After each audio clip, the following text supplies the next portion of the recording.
welcome to Velvet Whispers.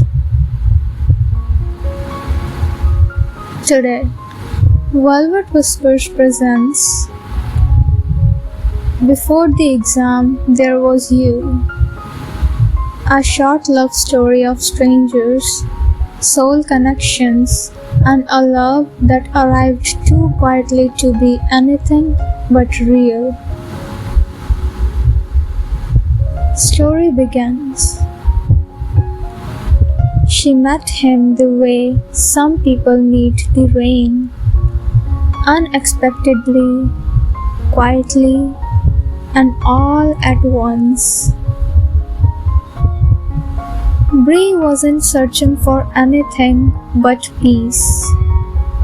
18, focused, and living in between notes and numbers. She was a girl with ink-stained fingers and soft dreams tucked between her exam pages. Her world was small. Her books, her coffee, her quiet. That cafe in the corner of the city was her escape. Wooden tables, low lamps, and a kind of silence that didn't ask her to speak. And then he came in. He was older, 26 maybe, and wore white shirts with the sleeves always rolled up just enough to show a silver analog watch and the veins of a man who carried weight in silence. He wasn't loud. He wasn't dramatic. But he had presence.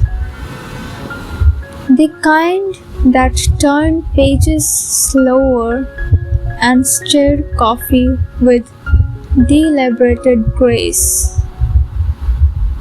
Brie noticed the way his eyes held something unspoken and the way people seemed to move around him without asking questions. She didn't know his name, only that he sat across from her every evening, always at the same time. For weeks they never spoke.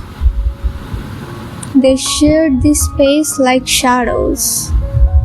Two strangers wrapped in different lives, separated by a table and an invisible thread. She studied. He read. Occasionally they would look up at same moment, and their eyes would meet for just a second too long. Nothing was said. Nothing had to be. Until one day, her pen ran out of ink. She sighed, soft and exhausted, not expecting anyone to notice. But he did. Without looking up from his book, he reached into his coat pocket and slid a black fountain pen across the table towards her. "Use it," he said, his voice deep, quiet, and careful. "I don't write anything worth keeping anymore." She blinked, nodded, took the pen, and that was all. But that was enough. From then on, something subtle shifted. He'd come a little earlier, She started ordering 2 coffees instead of one. They never made a big deal out of it, just quiet rituals exchanged between glances. Some evenings, he left before her. Other times, she did linger a little longer, hoping he did say something more. And one night, he did. "I'm Kian," he murmured as he passed her table, not even waiting for her reply. She smiled to herself. "Brie," she whispered to no one. The next evening, he was there before her. There was already a coffee waiting across the table.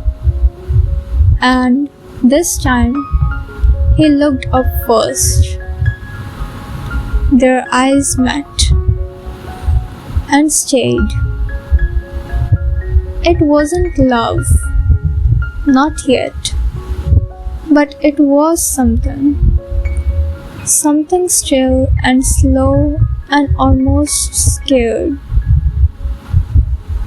Then came the storm.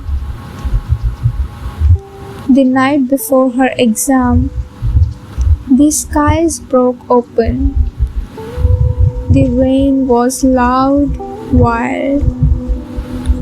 Her umbrella turned inside out. Her heart felt the same. She hadn't slept. The pressure was too much. Her hands trembled over her nose, lips pressed tightly to keep the panic down. Her body was present, but her mind was unraveling. Kian noticed. Of course he did. Without a word, he closed his book and leaned forward, voice gentler than she'd ever heard it. "You don't have to break alone," he said. She couldn't look at him. If she did, she might cry. So she just nodded, and he sat with her until the cafe closed. Not fixing, not questioning, just being there. She never told him how much that meant. And maybe he never told her what she'd done to him, either how she had slipped into his quiet world like music in an abandoned room.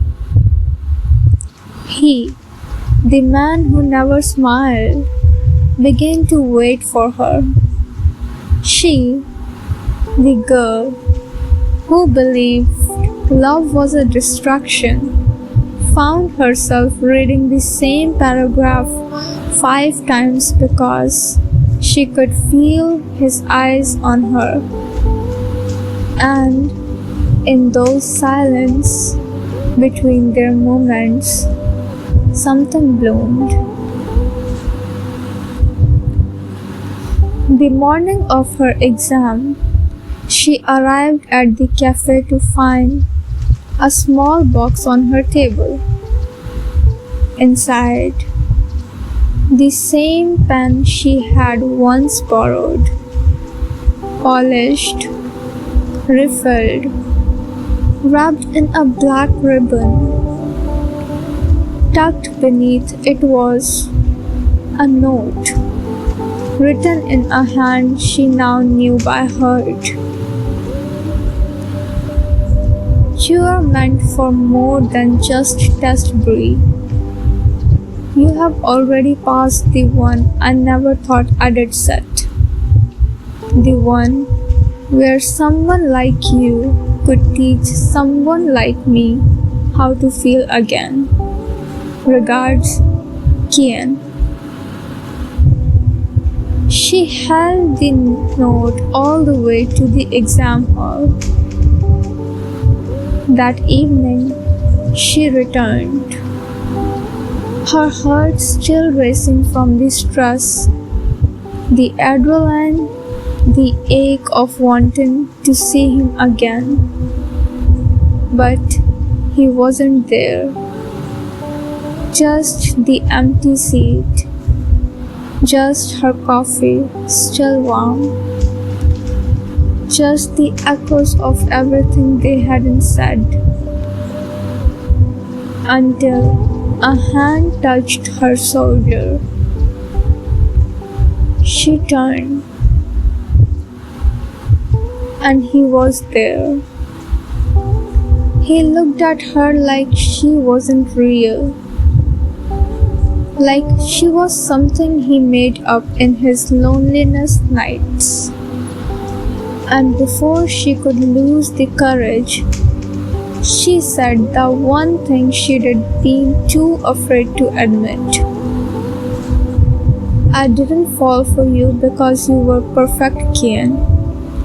I fell because you made me feel like I could be. He didn't say a word. He just stepped closer and kissed her. Not like a secret, not like a sign, but like a beginning. And just like that, they weren't strangers anymore. They were something real, soft, steady, and finally together. Story end. Sometimes the softest love stories are the ones that doesn't need noise, only presence. Two hearts, one quiet connection, and a feeling that changes everything. Regards, Velvet Whispers. Thank you and good night.